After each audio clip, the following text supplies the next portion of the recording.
Hello,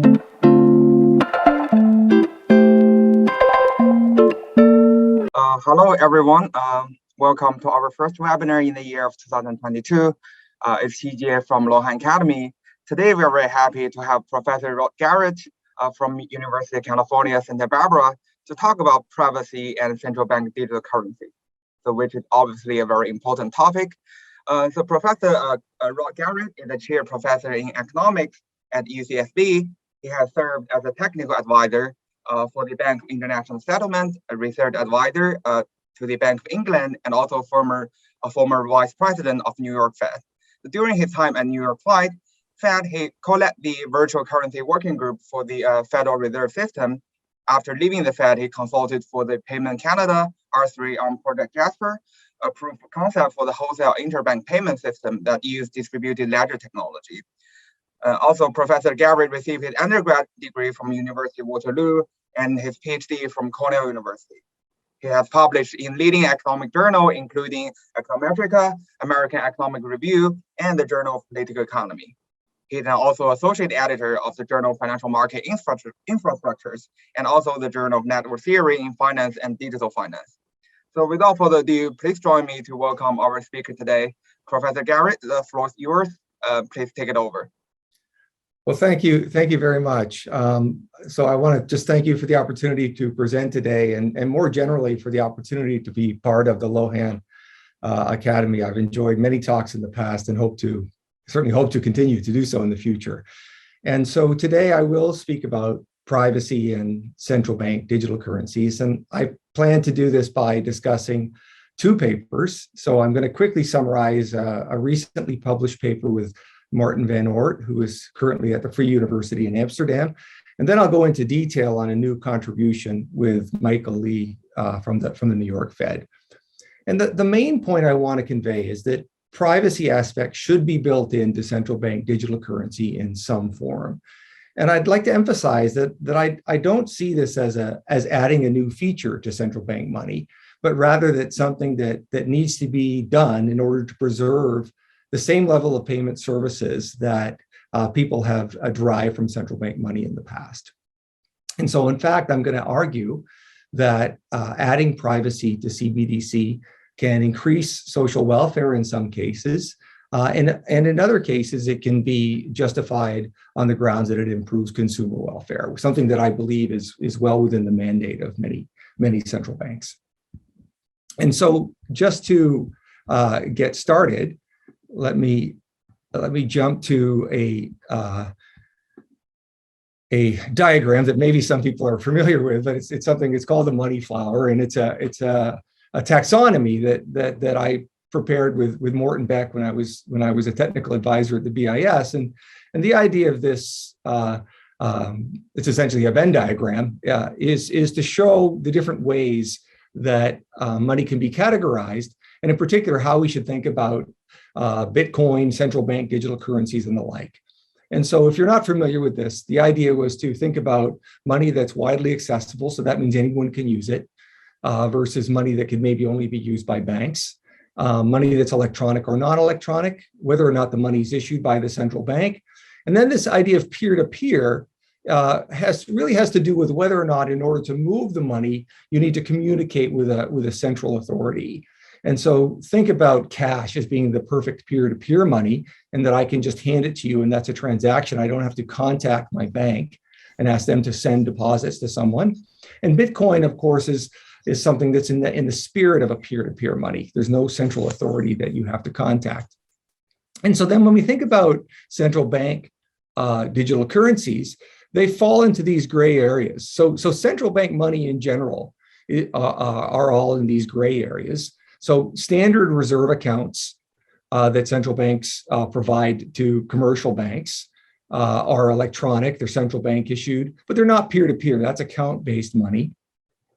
They're also not widely accessible because only banks can have reserve accounts.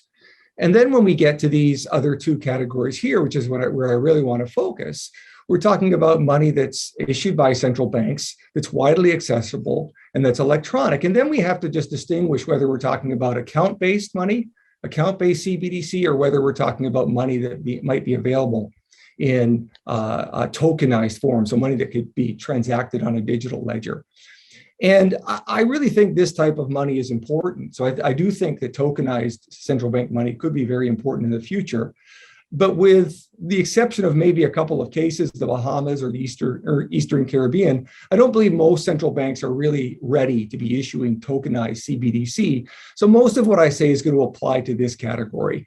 So the idea of central bank accounts for all. So this is just the idea that central bank money might be made available to the public. And then we have to think about what the design features should be of that, in particular, whether or not functionality should be built in order to give people privacy when they transact this central bank digital money.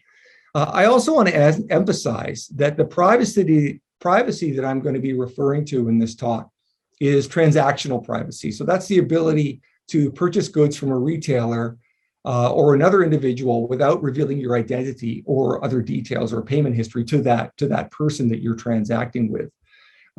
In the talk that I give today, the ideas I will present are neither going to advocate for or preclude central banks knowing or being able to, under the right legal circumstances, observing the transaction history of CBDC users. So I believe that relationship can and should be managed in a way that balances the public and the private interests, but I'll leave that as a separate issue.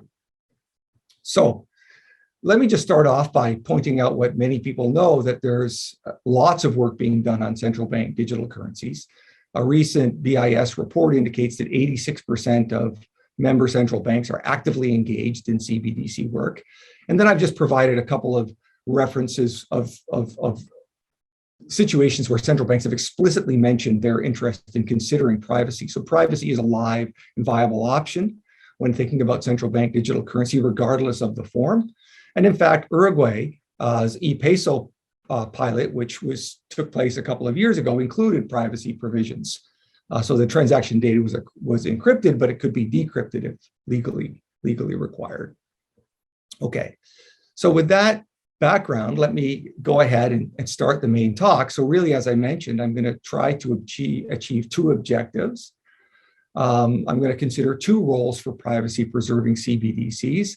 I'm going to talk about the idea that CBDCs might improve social welfare by overcoming a privacy externality. That's the published paper that I mentioned that I discussed briefly.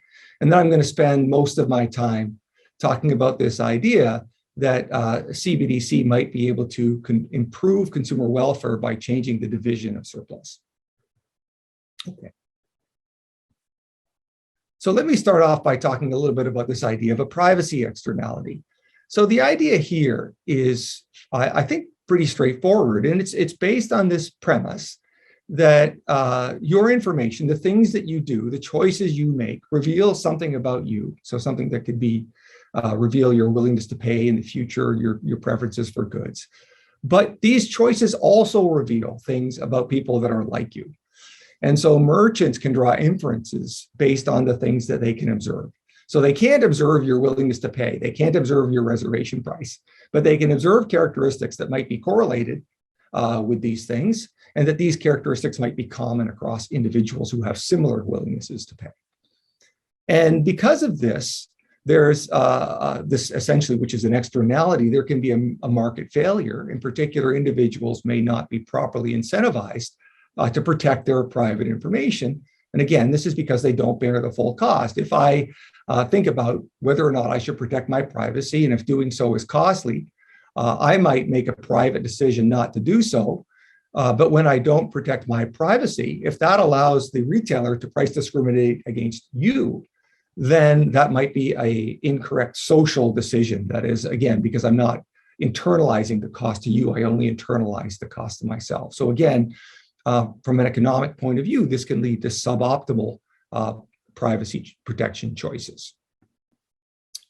By the way, this kind of argument could explain something that's called the privacy paradox. So the privacy paradox is this idea that we think people care about privacy, or they seem to suggest that they care about privacy, but people very rarely take actions, it seems, that would be necessary to protect their privacy. There's a number of arguments. One is that they don't understand the cost of not protecting their privacy.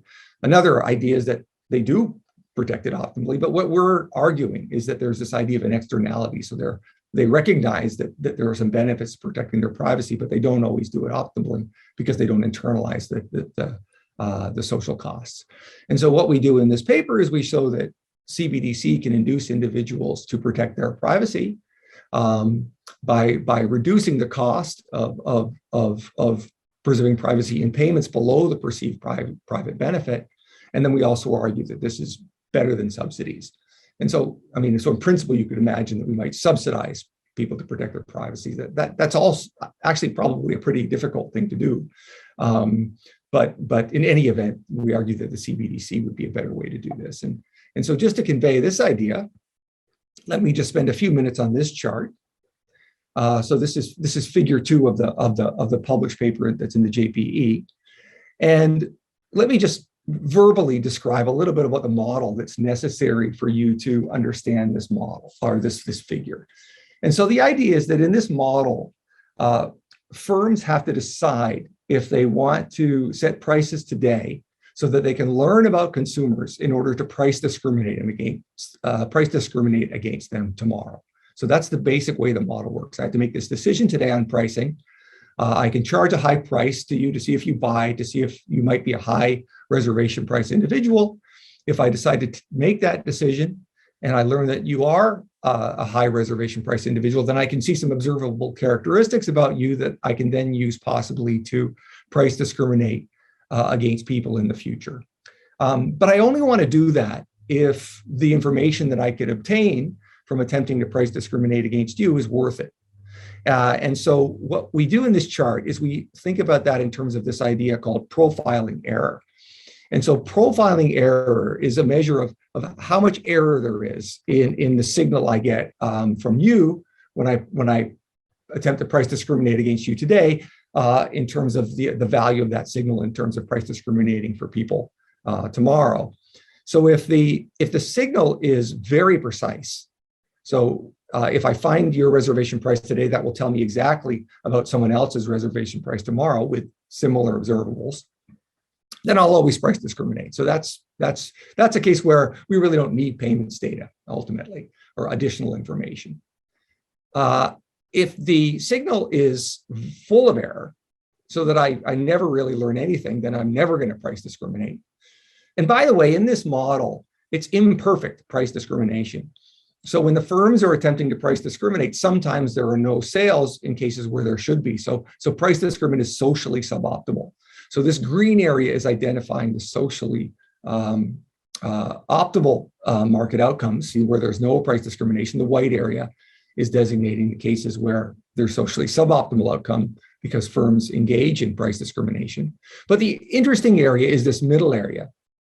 And what's this middle area? Well, I didn't mention the vertical axis, but the vertical axis is the net benefit of privacy.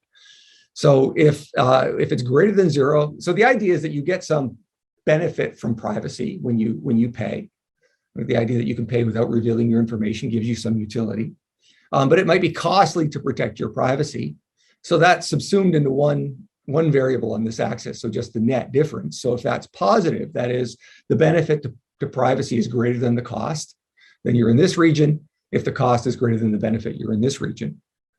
And so what this chart is showing you is that in this middle region, where profiling is accurate but not too accurate, then whether or not the firms will end up wanting to price discriminate will depend on whether or not you choose to protect your privacy. So if you choose to protect your privacy, they won't bother and you'll still get the social market outcome, but if you don't, then they will. And so that leads to an area where we're going to have suboptimal behavior, but that suboptimal behavior could be improved either by introducing subsidies or by introducing a central bank digital currency that induces you to protect your privacy. And the way the central bank digital currency can do that is because central bank digital currency, if it's privacy preserving, provides essentially the same privacy features of cash, but it's in electronic form, and so it doesn't have the cost of cash. And so CBDC essentially lowers the cost of protecting privacy, induces people to protect their privacy, and therefore leads us into socially optimal outcomes. Okay, So that's all I'm going to say about this paper. I just wanted to mention it as part of sort of a two-pronged argument for privacy in CBDC, and I'll now move on and talk about the other paper in detail. Sorry. May I interrupt a little bit? Absolutely. Could you explain a bit more about intuition, how CBDC help in preserving privacy? Yeah. The mechanism. Yeah. Yeah.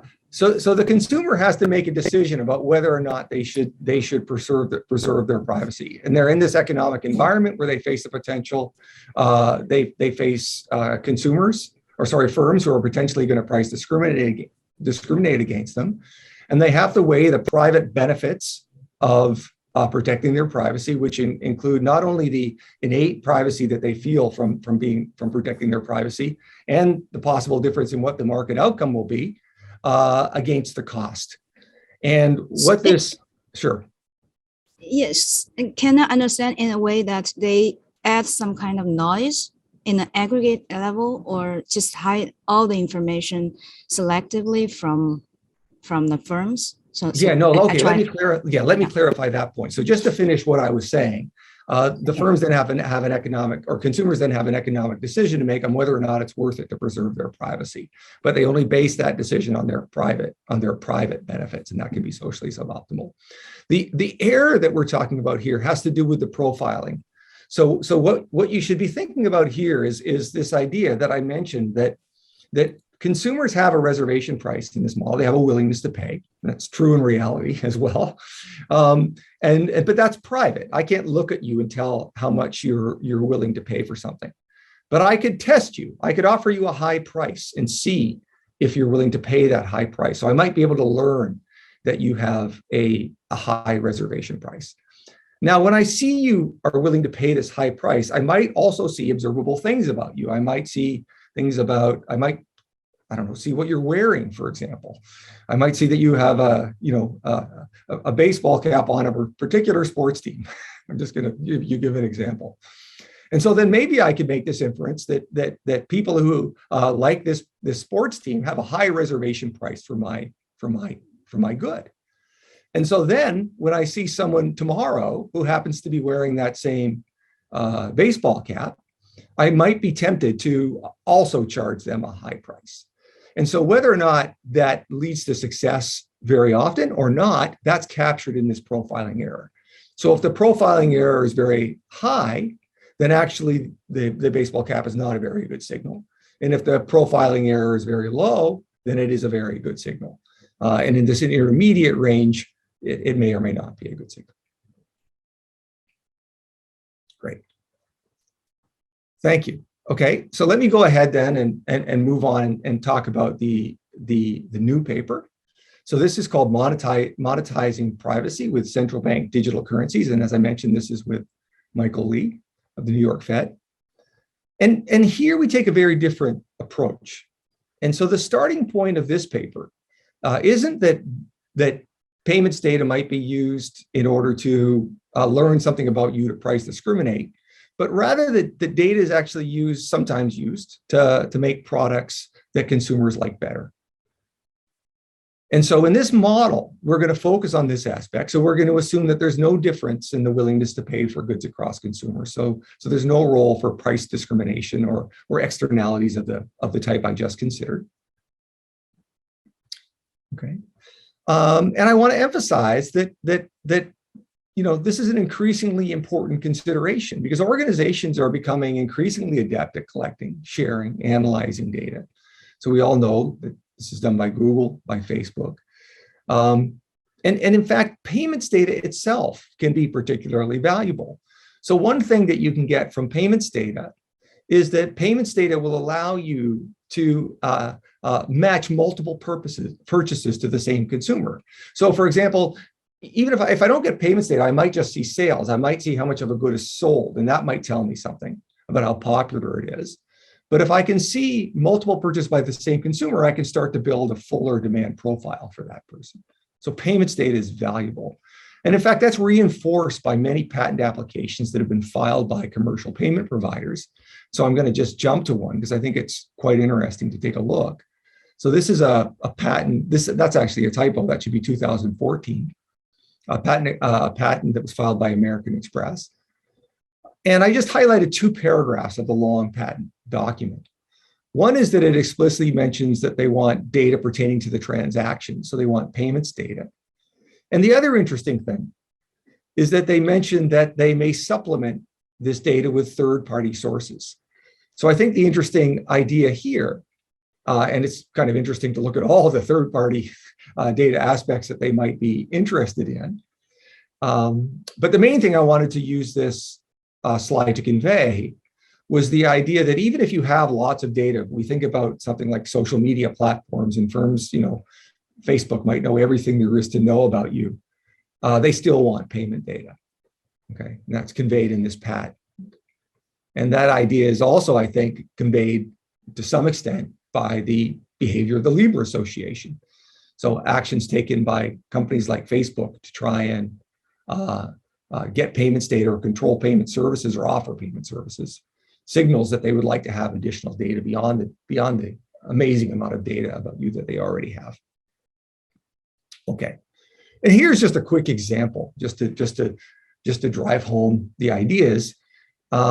So this is an ad for a cell phone charger. This was offered by Amazon. So this is Amazon, of course, is a platform that facilitates the sales of many retailers, but this is actually Amazon selling the good. And so they're selling cell phone chargers. And when you sell something, even as simple as cell phone chargers, you have to decide on things like color, how long the cord should be, how many cell phone chargers should be in a pack. So there are many decisions about characteristics of the good that you'd like to learn in order to make the right cell phone charger. And it turns out that Amazon, at least they were accused of using information from the sales of many retailers in order to come up with the design for their particular products. And so they were actually, a suit was filed by EU regulators for antitrust in 2020. And so we will, it just lists what the suit was, what the accusation is. And I'll return to this issue of data sharing. That's one of the reasons I put this up, not data taking, but data sharing in a few minutes.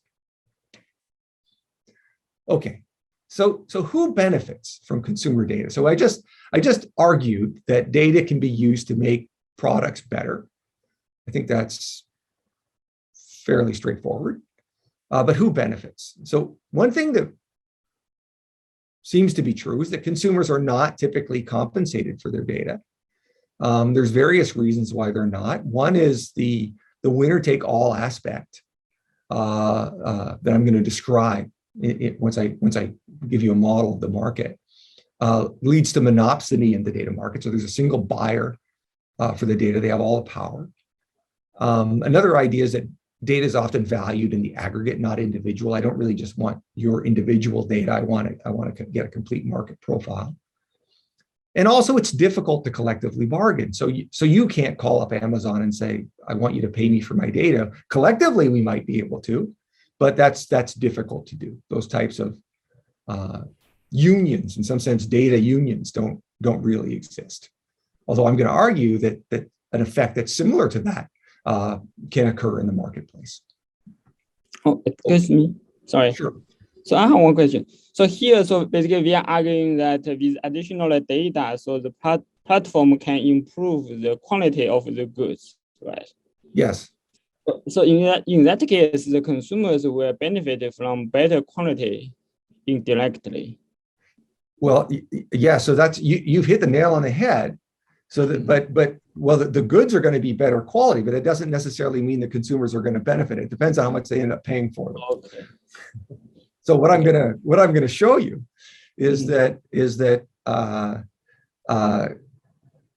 market structure is going to evolve to a situation where there's a data-driven monopoly that does make better products, but that steals all the surplus. I shouldn't say steal, but that acquires all the surplus as part of the market outcome.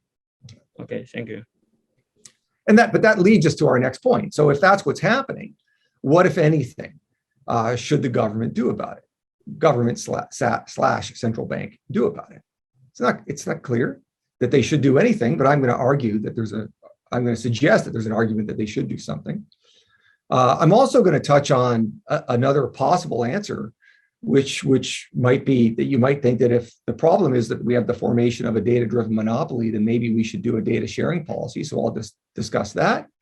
And I'm also going to discuss, of course, the role of a privacy-preserving central bank digital currency.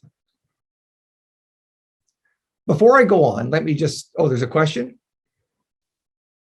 Yeah, hi, Ronnie. I'm Shumyao Ouyang at the Luohan Academy. I'm also a PhD student at Princeton.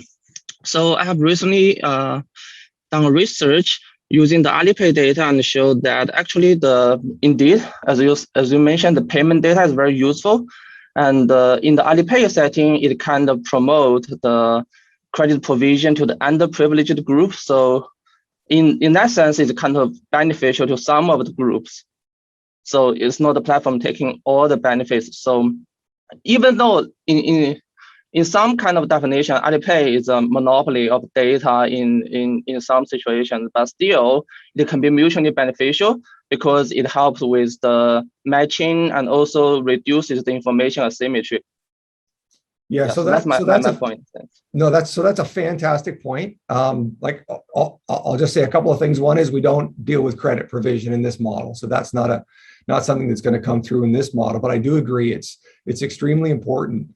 And in fact, you know, I mean, there's lots of people that are thinking about credit provision. So Haojiang Zhu, who is also a member of this academy, presented work recently. He has a paper where they look at the fact that fintech entering into payments ends up breaking that link between banking and credit provision that occurs at commercial banks and can actually result in worse profiling, so lower social welfare. But this is a very important issue. I'd love to talk more about it, but I'll just say for now, I'll just say here we don't consider the credit provision aspect. Yeah, sure. Thank you, Rod. Thank you. Okay. So just a little bit of literature on CBDCs. All I really want to say here, I mean, the literature is vast. I've contributed to it. Many people, I'm sure they're listening, contributed to it. If we think about the areas that people have thought about, they thought about many monetary policy implications, disintermediation, financial stability implications. The only point that I wanted to make is that I think this paper is a little bit unique in that what we're really focusing on is one of the other mandates of central bank, which is the provision of payment services. And so we're really thinking about the role of CBDC, or in particular, the choice of design aspects of CBDC, and how those impact the benefits people get from payment, from making payments, and ultimately what effect that has on real market outcomes. So not necessarily monetary policy, but actually how much they pay for goods and services and the benefits they get in goods markets. Okay. So now I'm going to spend a little bit of time going into some detail on the model. So time is discrete and infinite. Consumers are indexed by I. There's a continuum of consumers. There's just two firms. That's all we need. They're indexed by J, so firm 1 and firm 2. So we'll assume that they're price takers, so we'll act as if they're competitive, even though there's only 2. But in principle, we could model a large number of firms. And each consumer seeks to purchase 1 unit of a good. Very importantly, there are going to be multiple payment vehicles. We're going to start off with 2 payment options. So one is physical cash, which we denote by C, and the other is electronic money, which we denote by E. And then later on, we'll introduce central bank digital currency. And there's a trade-off between privacy and convenience. I've alluded to this already, but the idea is that cash is less convenient than electronic. So it comes with some disutility cost of negative kappa. And this is the idea that if you want to pay with cash, you have to have cash. So if we want to think literally about physical cash, you have to go get it. So you have to go to an ATM machine. You have to carry it. You have to keep it safe. There's a risk of losing it. And if you lose it, it can't be recovered. So we're combining all those things into this idea that cash has some cost. But the benefit is that cash provides you with privacy. And so, in other words, if you pay with cash, you don't have to provide any information about yourself to the retailer. And now, how much do people care about that? How much do people care about being able to pay privately? Now, it certainly would depend on the good, and that would be a nice extension to have multiple goods. We don't, we just have one good. But what we do is we assume that the amount that people care about privacy is individual specific.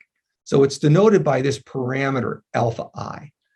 So we allow for the fact that some people care very little about privacy and some people care a lot about privacy. And in fact, every individual gets a draw. And we just assume that that's from a uniform distribution, which varies from 0, that is people not caring at all the way up to some value alpha, okay, which would be the most that anyone cares about privacy. So we'll have this distribution uniformly drawn. And the idea of uniformity is just going to make, a lot of calculations easier, you can imagine, but it's not essential.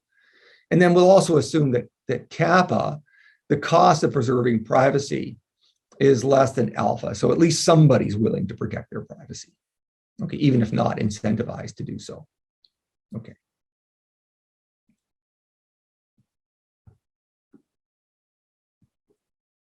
Okay, so goods. So as I mentioned at the beginning, we're thinking about a story where data is used to make goods better. How does that work? Well, firms design and produce goods that have characteristics. And so we denote those characteristics by theta. So a whole bunch of characteristics, each characteristic denoted by theta. And in each period, this is going to change over time, but in each period, there's an ideal design, x of theta per characteristic.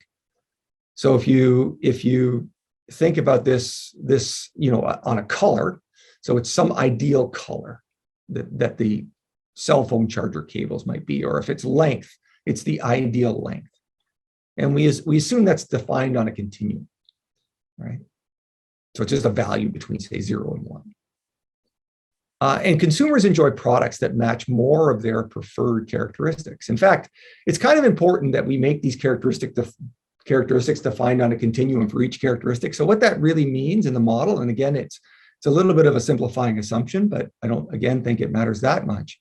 It means that firms can't get lucky. They can't guess. They're never going to guess your preferred characteristic by accident.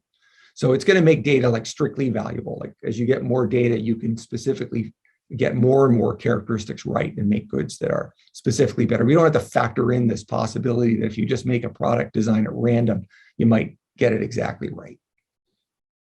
Okay. So firms can predict some of these characteristics using data collected from the previous period. So the idea is that you sell goods today, you get payment data. That payment data helps you to build a profile on what people are going to like tomorrow. Okay. So just a little bit more notation. The firm J's data, remember there's just two firms, J equals 1 and 2, but firms J's data is denoted QJ. So that's the electronic sales from the previous period. So crucially here, you only get data when the person pays electronically. So we're thinking about payment data, the data that supplements whatever else you know. So QJ is your electronic sales from the previous period, the fraction of people that paid you using electronic money that conveyed there, where you were able to extract payment data, information about them. And if you have QJ of data, then we allow you to match up certain characteristics. And in fact, you can measure row of QJ data characteristics. That's the fraction of characteristics you'll get right if you have QJ data. So QJ data, you get row of QJ characteristics exactly right. And so rho we assume is a convex function. So rho of 0 is 0. So if you have no data, you get no characteristics right. If Q is 1, we actually assume rho of 1 is 1. So if you have all the data, you get all the characteristics right. You make the perfect good. And more data is better. So rho prime, that function rho that describes how as you get more data, you can make the product better and better. We assume that's strictly increasing, and we assume it's convex. So there's a random initial stock of data. So we really just want firms to start off with unequal amounts of data. And we start off by assuming that each firm's data is exclusive. So the data I collect, I use in my firm to make my goods, and the data you collect, you use to make your goods. So then once firms have their data, they compete both in terms of product design and payment vehicle specific prices. So the idea is they'll charge a different price depending on the particular payment method you use. So what I'm specifically saying here is they might charge a different price for electronic, that is if you use your debit card, versus if you use cash, okay? This will become very important because this idea can be the way that I might incentivize you to pay electronically in order to acquire your payments data. And then there's a unit production cost of C. Okay, so that's the firms. So they collect data, they make better products with that data. Then they have to decide what product to make. They have to decide what to charge, not only in terms of a cash price, but also electronic price. Keeping in mind that the decision to induce people to use pay electronically is going to help them down the road. Okay. Yeah, Rod, can I ask one question? Absolutely. Yeah, regarding the production choice of the firm. So it seems that overall, let's say firm have more data, they can produce better kind of quality product, and then the cost for producing that product stay the same. It seems to be where it is. Yeah, so it is and it isn't, right? So actually in the example, I mean, you know, when you think about size of shirts, usually a small shirt, a medium shirt, a large shirt costs the same price. I guess it doesn't cost exactly the same to make, but think about color. Think about the color of my cell phone chargers as that being one of the characteristics. That's a good example. Certainly it doesn't cost any more to paint something red than it costs to paint it blue.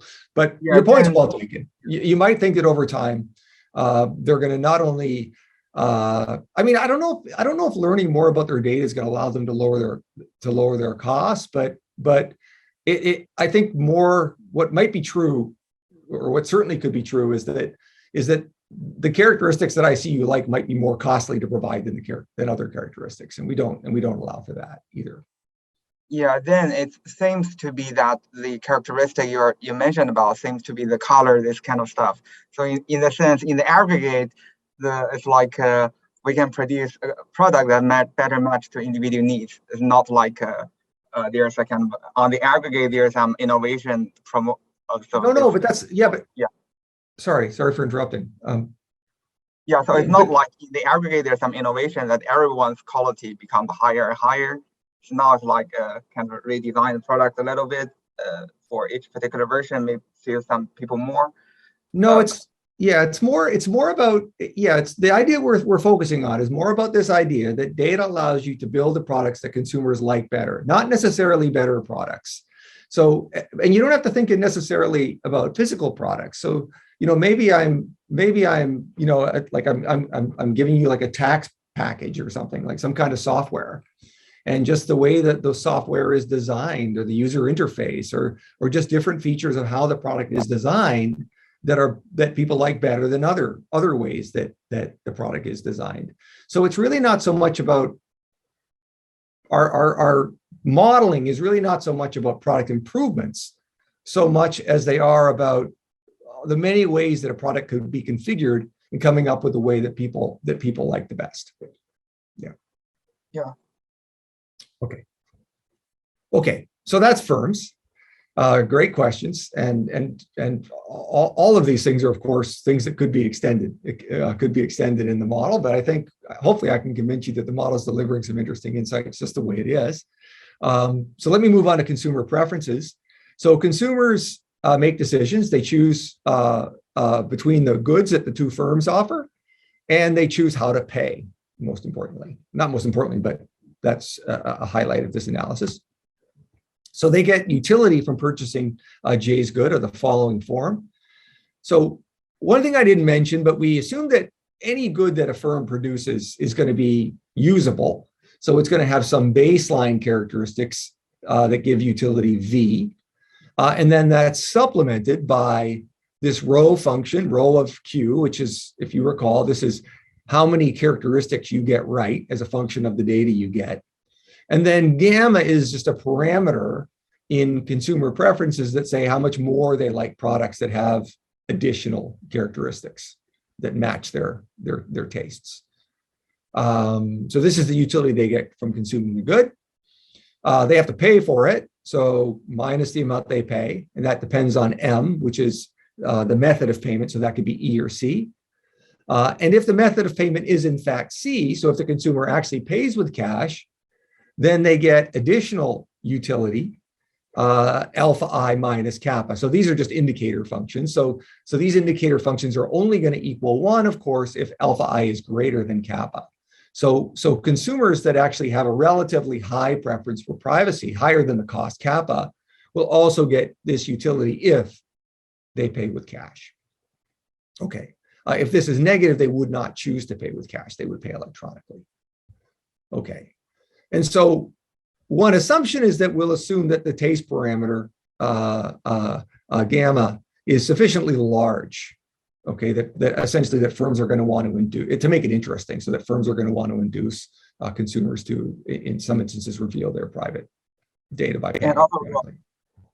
Yeah, Rod, in this kind of utility function, it seems that the individual's characteristic I only matters for the alpha I term, right? Alpha that's right. I.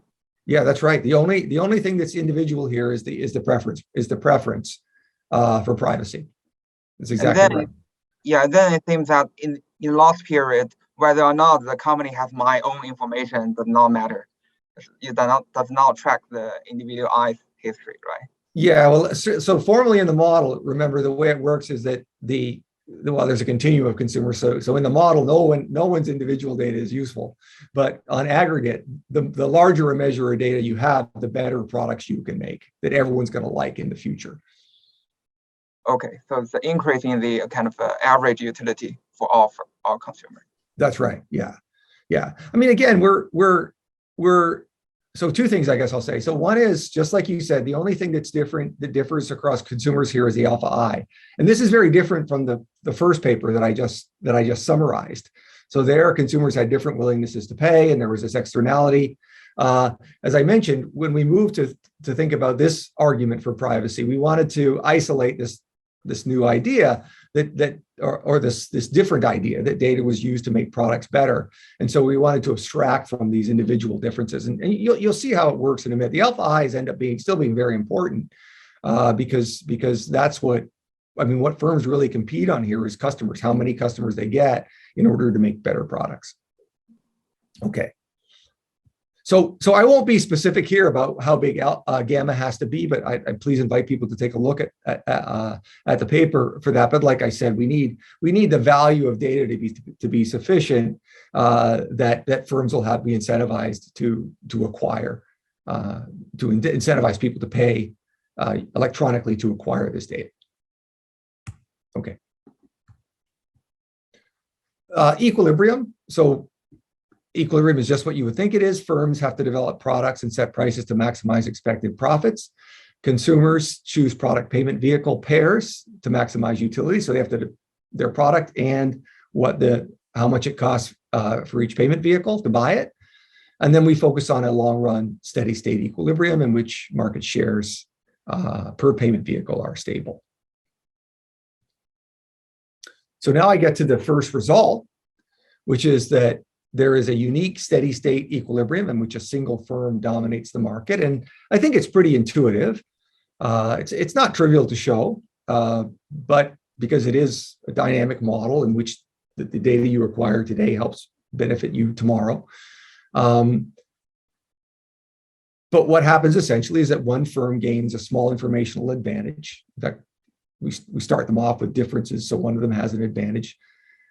If the firms actually started off with the exact same number of data, there would actually be a competitive equilibrium with data sharing.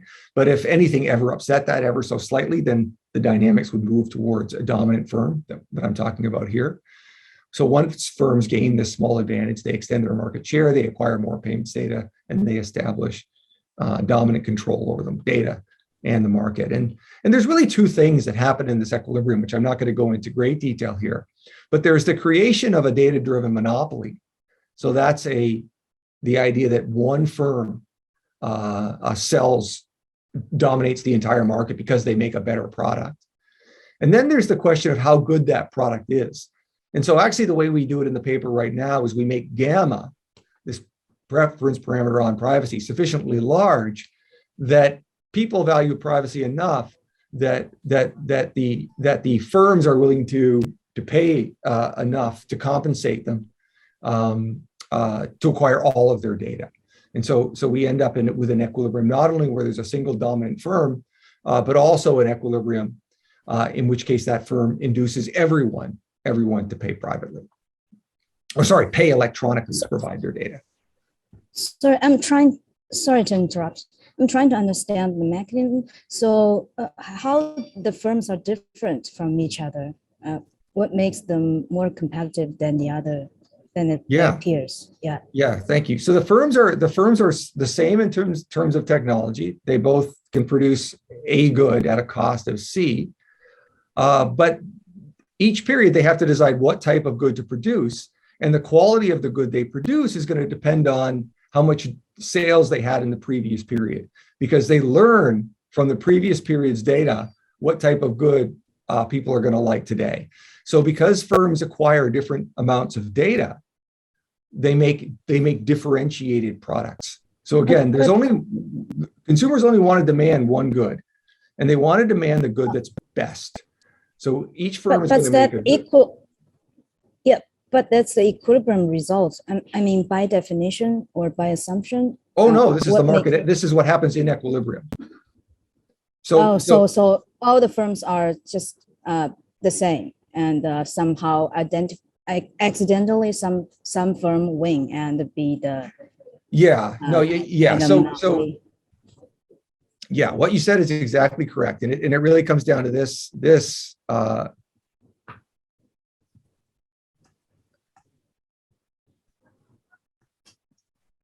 can't remember where I had the assumption, but it's way back here. Yeah, so it's here. So we start off by assuming that we have to start the model somehow. And so the firms do not actually start off equal. They start off with equal production technology, but they have different, in some sense, R&D. So they start off with an initial stock of data. And we assume those stocks are random draws, so they're not going to be equal, or they'll be equal with probability 0. So one firm starts off with a slight informational advantage.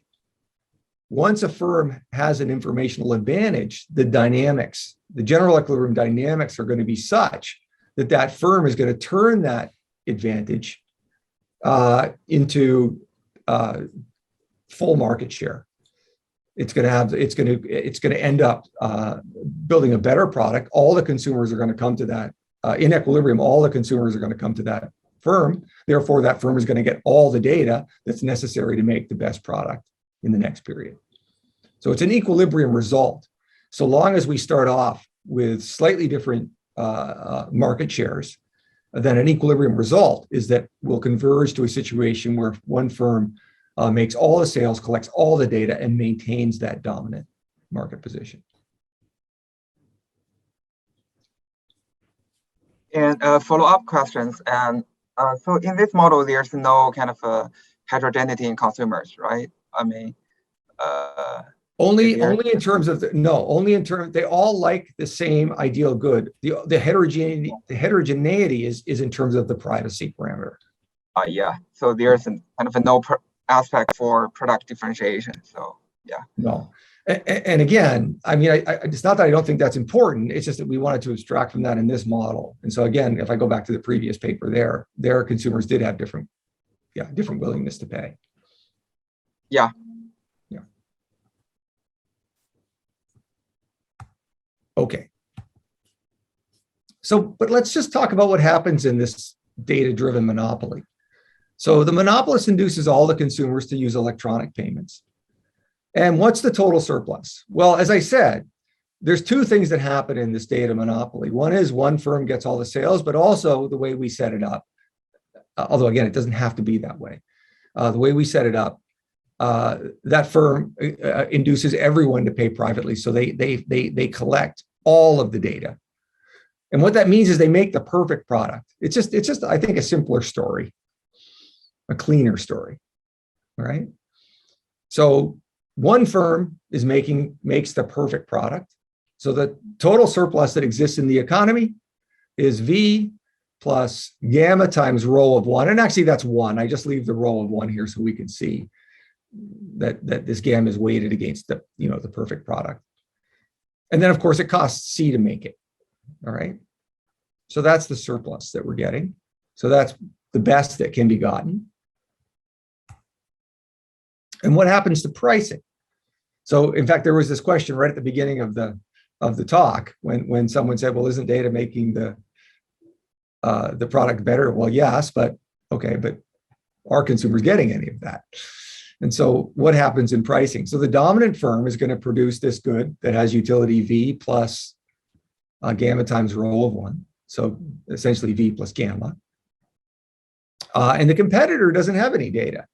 So they only get to produce a good of quality V. And like I said, I'm abstracting from the idea that they might get some characteristics right by luck. Again, it's just making the story simpler. I don't think it's that consequential. But so they have this good that's of quality V. They don't get any of the characteristics right. And they produce it at price C. So in order to capture the entire market in electronic sales, the monopolist is going to offer an electronic price, which is equal to C plus gamma times rho of 1, minus they have to compensate people to pay privately. And in fact, I've just argued that the assumptions in the model are such that they want to induce the most private type to pay privately. So they actually acquire all the data. Okay. And so what does that mean that we're left with for consumer surplus? It means that we're left with consumer surplus of V minus C plus alpha minus kappa, right? So essentially, the consumer's getting a good of this quality, but they're paying this price. So the consumer surplus is this. So the key is to see that they're not getting any of the surplus from the higher quality good, and they're being compensated for their privacy to some extent, but they of course have to, the firm doesn't have to compensate them for their cost of obtaining privacy. So if kappa is large, then they might get compensated very little for their privacy, for giving up their privacy. Okay. How come is that? Because I think that's the key result here, because basically you're saying the monopoly will kind of capture all the benefits of the data. That's right. They only have to outcompete the competitor who's producing a good that has quality V. So they're able to price in all of the surplus from the better good, but in order to get the consumers to pay electronically, which they want to do in order to maintain their dominant position in the future, they have to compensate people to pay privately. If they don't give consumers this amount, then not all consumers would be willing to provide their data. Some would choose to pay with cash.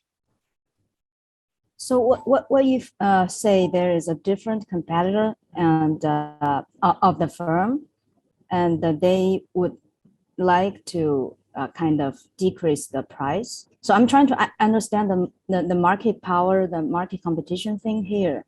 So why the advantage of data, initial data advantage, would drive to this kind of market power, so that no other firms can decrease their price to gain more data and gain more consumers. Yeah. Well, because if I have more data than you, then out of the gate I can make a better good than you. So everyone buys my good. Okay, that's the first thing. It's very simple. Nobody buys your good. Everybody buys my good. My good is just strictly better. Now the question is, how do I want to price that good? Okay, so I have to price it I can price it, I have to make that price as attractive to consumers so they can have your good at V. Okay. I've got to cover my costs, C. But my good is much better. So I can price it considerably higher because I'm a monopolist. But I don't just care about my sales today. I also care about my sales tomorrow. So I also want to induce people when they buy that good, I want to induce them to pay electronically. Some people would pay electronically on their own. Remember, there's this cost of preserving privacy, which is kappa. And so people with alpha I's that are less than kappa, they would have paid electronically anyway. But if I want to induce the people who have privacy higher than kappa to pay privately, I've got to pay them. And in fact, the most private person, the person who cares about privacy the most, who has this alpha, which is the upper bound of all the privacy possibilities, I have to pay them alpha minus kappa. And it turns out that it's optimal in this model. Again, given the assumptions on the parameters, it doesn't have to be that way. That I see. But the monopolist actually wants to not only, they already have the full market share because they made the better product, but they also are incentivized to induce everyone to pay electronically. So they also make not only the better product tomorrow, but the perfect product tomorrow. And that's sustainable as a steady state. So if I understand correctly, then the firm actually, when he has data advantage, he's the winner because they don't have difference in technologies. Therefore, what the constraint they face is not their peers, but the consumer's privacy preference. So absolutely. The upper bar, yeah, okay. Absolutely, and that's why alpha I is the key differentiating characteristic of consumers in the model. Okay, got it. I think that was, thank you for your questions. I think that was very helpful. Okay, so what's the next thing we do? Well, the next thing we do is say, well, often when you see this idea of a monopolist and the monopolist capturing all of the surplus or most of the surplus, we often think about data sharing policies. And so the idea would be to require firms to share any and all data derived from past activities. So what happens if we do that in this model? Well, it turns out that with a data sharing, this is result 2, with a data sharing policy, the monopoly is broken.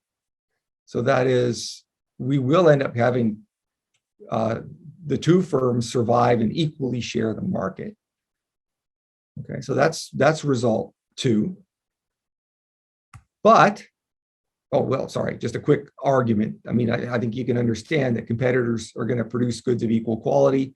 Even competition, the price is going to come down to the marginal cost, so it's going to come down to C. And actually, in this equilibrium, the consumers are going to extract the entire data surplus, right? So just think about competition driving the price down to C, to cost. The consumers get all of the surplus. So that seems like a good thing. But with data sharing, the total surplus drops. And I think you might immediately see this as well. So we've forced data sharing. This has led to competition. This has caused prices to drop. But there's no incentive anymore for a firm to acquire your payments data. Even if they do, offer an electronic price, which is lower in order to incentivize you to provide your data, I can do that, but then I have to share the data with my competitor. So it doesn't do me any good. It's not going to increase my sales. All right. So what happens in the new outcome is we get competition, we get firms splitting the market, we get prices down to marginal cost, we get consumers enjoying all of the surplus, but there's less surplus to be shared. So it's the standard analogy, or that consumers get a larger piece of a smaller pie. Okay. So let me just expand on this a little bit, because I think this is one of the interesting results in the paper. So welfare ends up depending on this curvature rho. Okay, how much better does the product get if firms acquire some data? And I mentioned this idea that firms have no incentive to acquire data, but that doesn't mean they don't get any data. So even in this data sharing world, firms get data. The fact that they have to share it means they have no incentive to pay people to provide their data. But remember, people have preference parameters, alpha I up to big alpha, with kappa somewhere in the middle.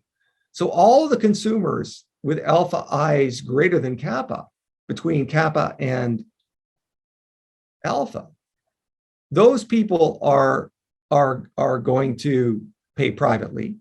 And all the people with alpha I's below kappa are going to pay electronically. So even if the firm doesn't offer any incentives to pay electronically, a fraction kappa over alpha, all the people with, it's a uniform distribution. That's where the uniform distribution comes in. So the draw is from 0 to alpha. So we expect a fraction kappa of them will have privacy below alpha I's below kappa. The firms are going to get this data. Both firms are still going to have this data. And that's how much better the products are going to be, rho of kappa over alpha. Okay. And depending on the shape of rho, that could be relatively big, linear at most, because we assume convexity, but it could, if it's very convex, that could be a very, very small number. All right. So whether or not consumers are going to be better off or worse off getting all of the surplus depends on how much smaller the surplus gets, and how much smaller the surplus gets depends on the shape of rho. So let me clarify that here. I think this is really useful. So remember, under the data monopoly situation, the consumer surplus was V minus C plus they all got alpha minus K. They all got compensated for the privacy of the highest person. What happens with data sharing?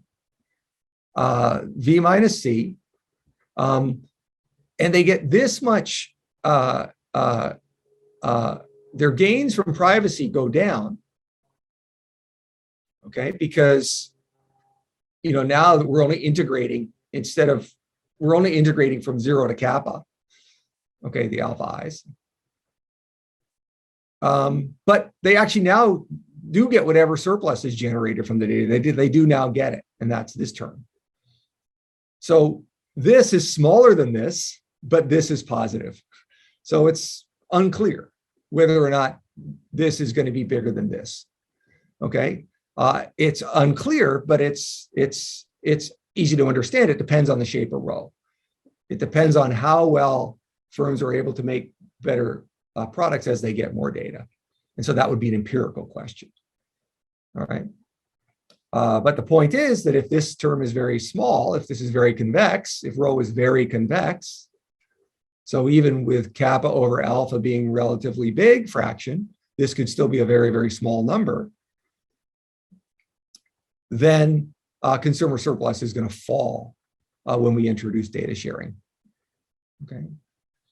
Again, because the total surplus is so much smaller in this world. Right. So I'll just recap that. Data sharing is really interesting. It leads to competition, a competitive outcome. It leads to consumers getting all of the surplus, but the surplus is smaller. Why is it smaller? It's smaller because nobody's incentivized to collect data anymore.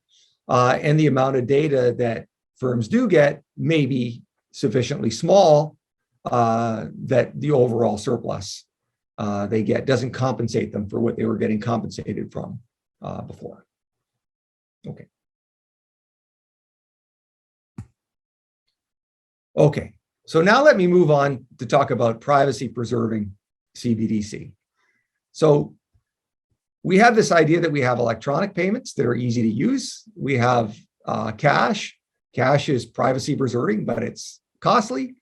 And in this model, we're treating CBDC as being kind of the perfect alternative. It's a dominant alternative to cash and electronic because it offers all of the benefits of electronic payment. So we're imagining that, the CBDC, we could imagine it might be offered through commercial banks, but it would be just as convenient to use for a consumer as their debit card.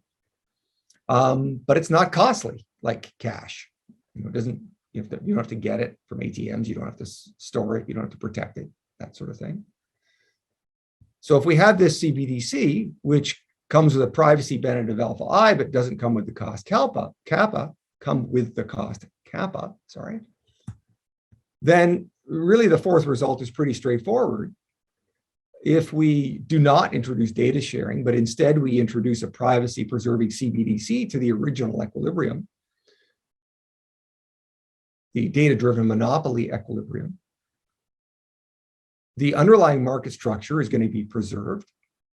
The same monopolist is going to continue to dominate, but consumer surplus is going to increase because the reduction in cost that the consumer gets by being able to access the cheap, convenient, easy to use CBDC is passed on to them. They get it in the market equilibrium. Right. So consumers are made better off. That's the idea. But can firms still improve the quality of products, or no? Oh, yes. Yeah, thanks for asking that question. In fact, absolutely. What's happening here is in this equilibrium is the firms are still the dominant firm is still acquires all the data. So they're still incentivized to acquire all the data. It's just that they have to pay more for it. They've got to pay the consumer alpha instead of alpha minus kappa. So in this equilibrium, the firm still acquires all the data. They still make the perfect product, right? Like in this world, obviously we've set it up this way, but we're trying to make a point. And so in this world, we want the firm to get all the data because when the firm gets all the data, they make the perfect product. But the issue that we raise is that that's not necessarily an ideal world because of the fact that data drives monopoly and therefore the monopolist gets all the surplus. We'd like to think about ways to pass some of that surplus back over to consumers.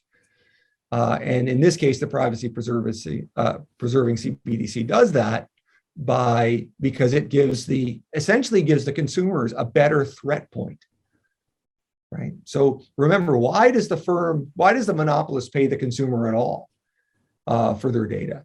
It's because the consumer can threaten not to provide their data. They can threaten to use cash.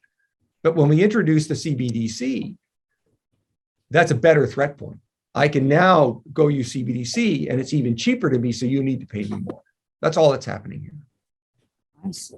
So higher reservation price for the consumers, kind of. Yes, to pay electronically. Absolutely. So in the equilibrium, actually the CBDC will not be used somehow. Yes, and that's no, you're exactly right. And I'm going to come back to that in my sort of concluding remarks. But I'm going to come to that, I think, in 1 minute. Okay. It's an important point.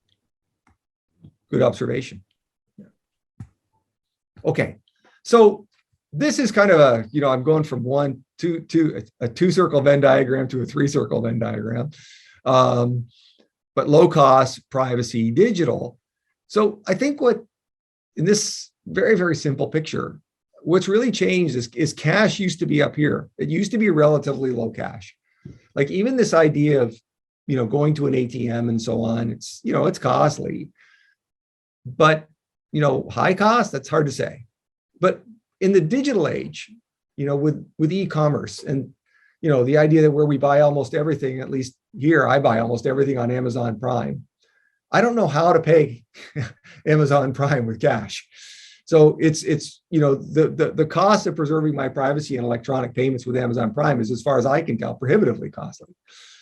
So it's gotten very expensive to pay privately because we just can't, pay with cash for most of our electronic purchases. So now when I'm talking about the cost of paying privacy, I'm talking about, instead of like ordering on Amazon Prime and having it show up 24 hours later, I'm talking about hopping in the car and driving to some store, and maybe they have it, maybe they don't, and I have to drive to another store, that kind of thing. So, we're thinking about a world where the cost of paying privately is much, much greater than it used to be, because it's just hard to buy a lot of goods today. So many things are just available online. And so, we really do have this, open opportunity for a cash-like payment vehicle, digital cash that's low cost, preserves privacy, and it is, of course, digital. I mean, you might argue that something like crypto would do this, but no. I mean, I would argue that it's very, very high cost to try and transact with crypto for everyday purchases. Okay. Rod, can I ask a question? Sure. So in your framework, you are really thinking about the payment, electronic payment as a way for the firms to acquire information about the consumers willing to pay or their taste. But I thought you're using the example of Amazon. What really matters for Amazon to learn about you is the fact you actually purchase from Amazon, right? An e-commerce company, whether you pay it with cash or with credit card or CBDC, doesn't really matter, right?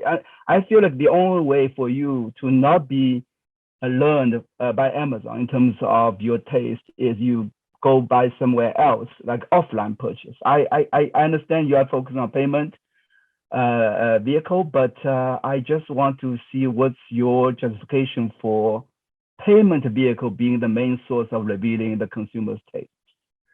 Yeah. So first of all, remember it is one hazard, I guess, of trying to present two papers in one talk that use different assumptions is the idea that you were learning something about my willingness to pay or something that was in the first paper. Here it's all about just acquiring information in order to make better products.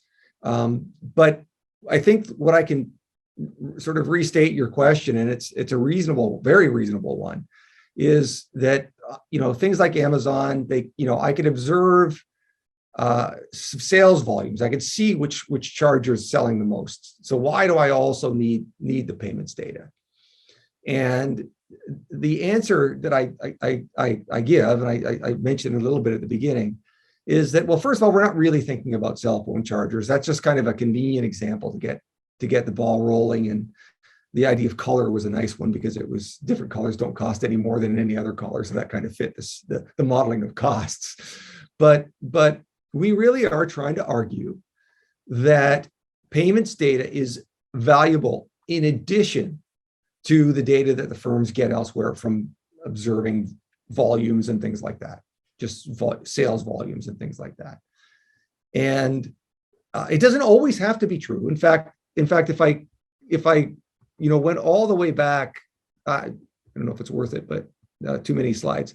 But if I went all the way back to that figure I presented in relationship to the paper with Martin Van Oort, the JPE paper, remember that first region, where the profiling was so accurate that there was going to be price discrimination, regardless of what the consumer did. Well, if that's the world, then yeah, then there's no real additional value to the payments data. But in some cases, we think there is. And one example I gave is that one of the nice things about payment data is that the idea is that when I see your payments data, it means I can sort of see your payment history. And so I can actually build up a full profile of all the things you buy. I don't get that if I just see, sales volumes. So we think there's value in that. And like I said, the patent applications suggested that. So American Express was filing a patent in order to be able to combine actual payments, transactional payments data with all the other data that they might have from third-party sources. And then my last argument is the Libra argument that, nobody knows more about you than Facebook. Well, or more about many people than Facebook, and yet Facebook would still like to have your payment data. So, but it's a point well taken. But maybe it doesn't apply in all cases, but we're arguing that in some cases it does. So, okay, thank you. No, thank you. And so let me then go on and just say a couple more remarks and touch on this point that about it not being used in equilibrium. First of all, I just want to argue this point I made when I very, very briefly touched on the literature that dealt with essentially other central bank objectives like financial stability and monetary policy objectives. Payments is in the mandate. Safe, efficient, accessible payments is one of the mandates of most central banks.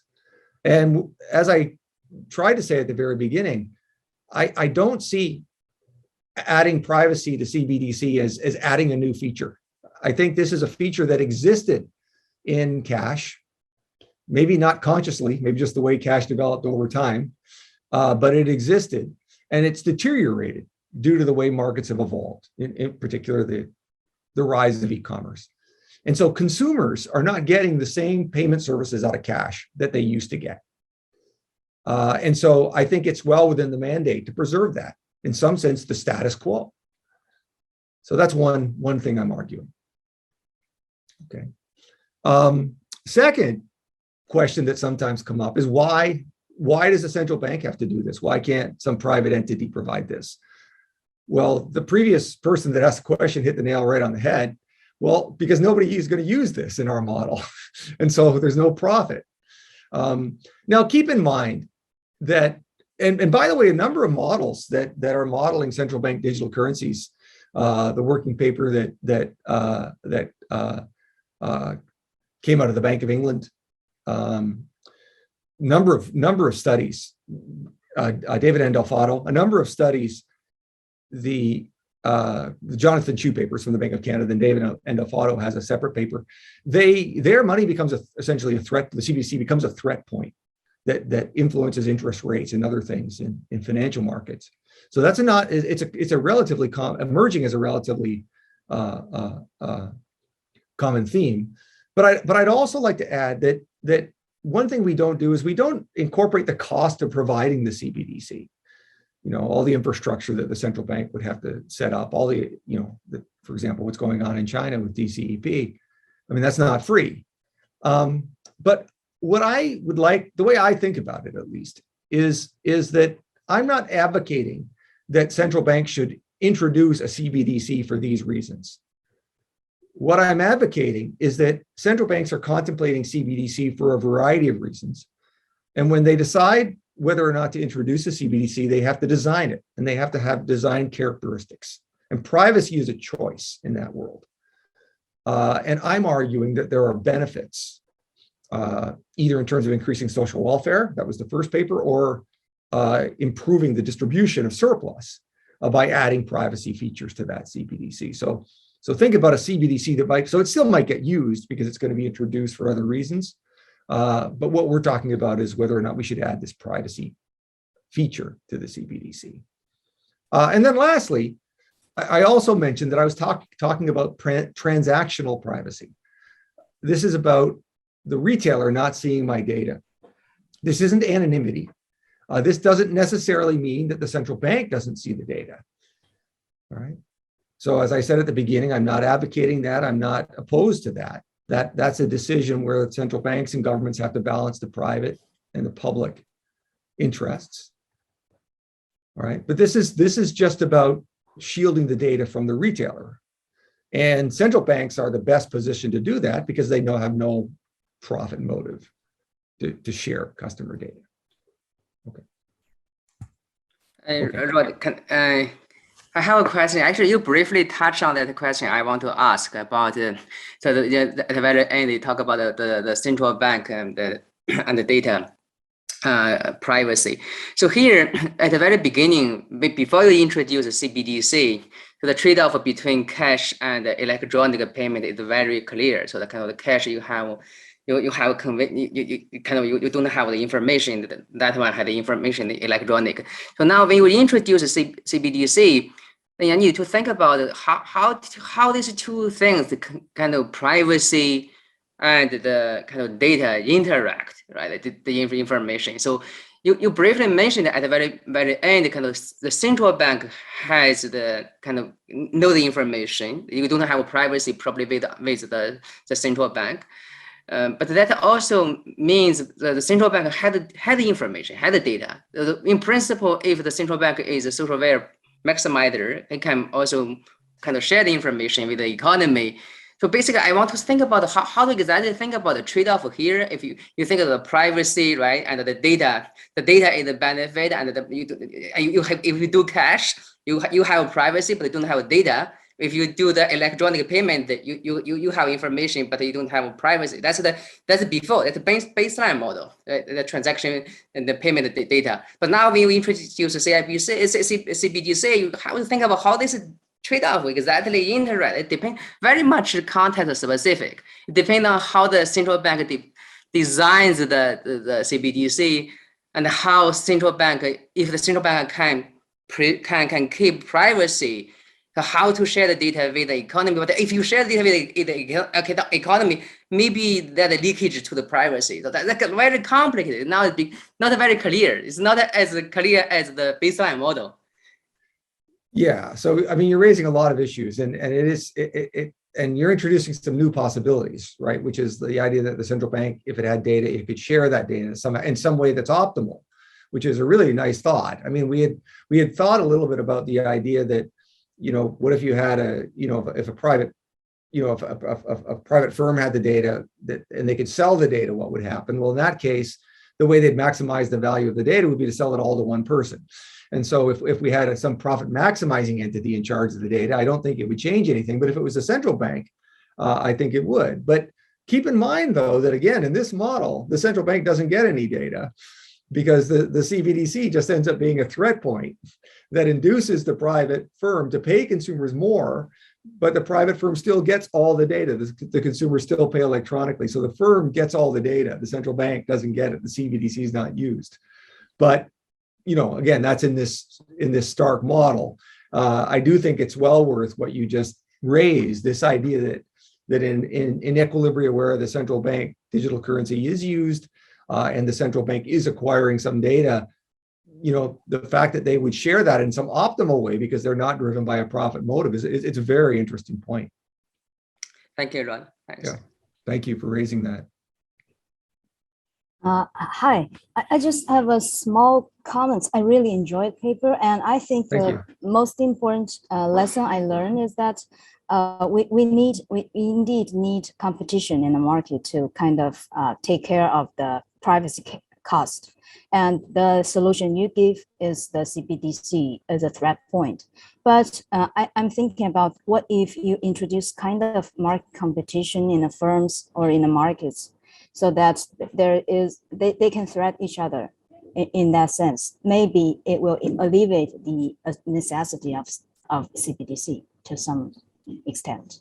Yeah, sorry, I missed that last word. So the competition, so the firms could do what to each other?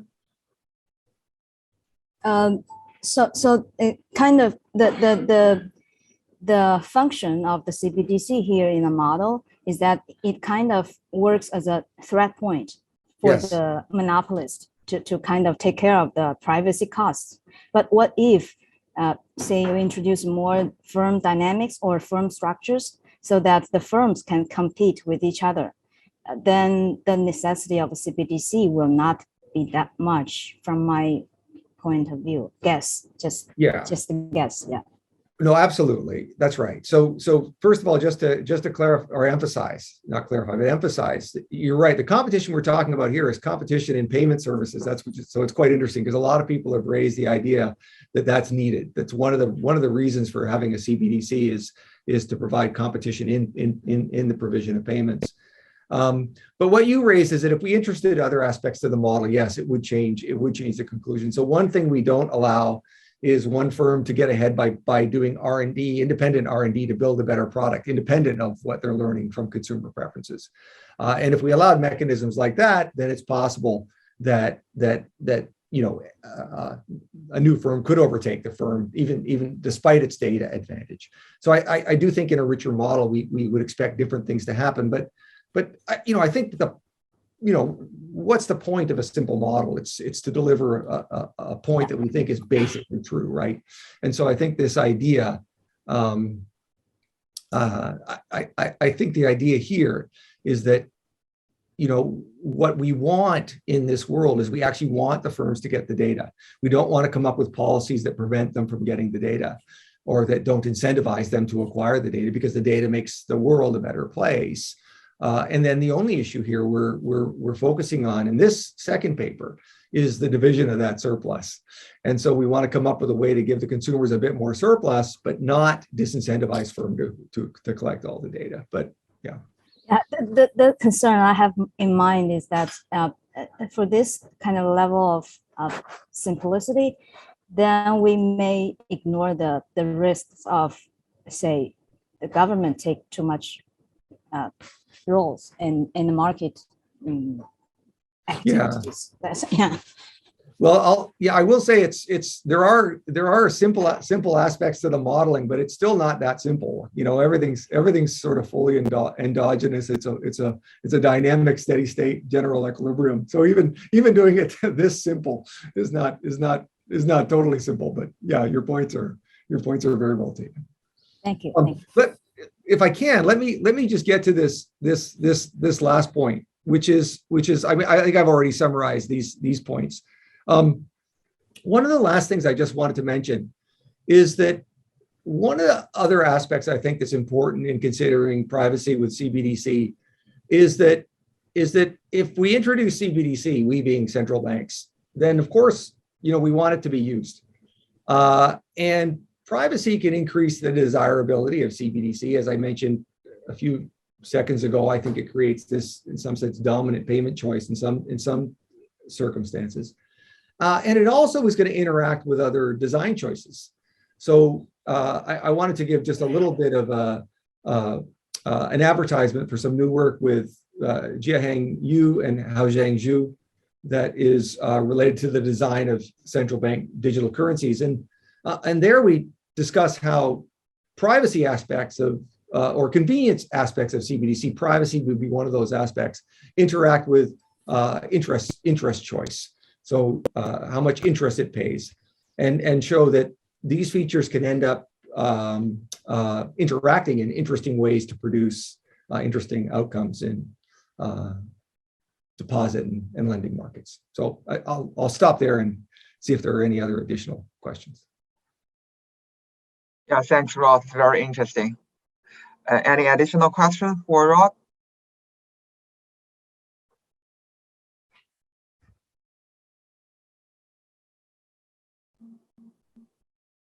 Well, there was a lot of questions throughout, which I very much appreciated.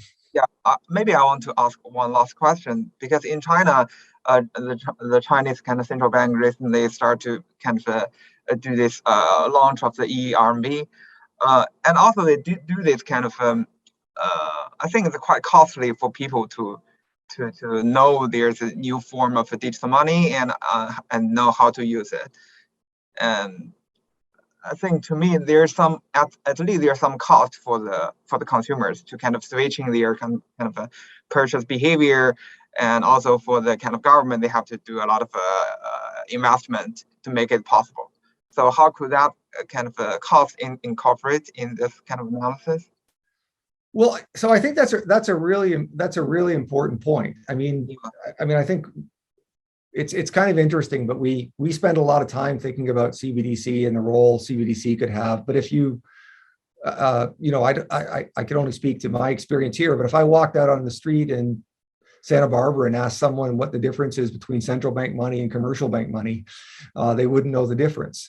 So, you know, when we're talking about this idea of introducing central bank digital accounts, you know, a big part of that would have to be, just as you said, the education. Why do I need this? How is it different?